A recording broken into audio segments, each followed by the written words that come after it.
గంటా శ్రీనివాసరావు అనే నేను శాసనసభ సభ్యునిగా ఎన్నికైనందున శాసనం ద్వారా నిర్మితమైన భారత రాజ్యాంగం పట్ల నిజమైన విశ్వాసం, విధేయత చూపుతానని, భారతదేశ సార్వభౌమాధికారాన్ని, సమగ్రతను కాపాడుతానని, నేను స్వీకరించబోయే కర్తవ్యాన్ని శ్రద్ధాశక్తులతో నిర్వహిస్తానని దైవసాక్షిగా ప్రమాణం చేస్తున్నాను.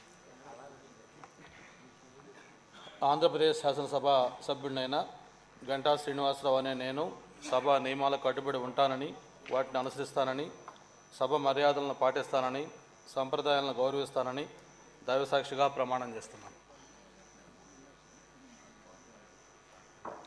శ్రీ శ్రీనివాసరావు పల్లా.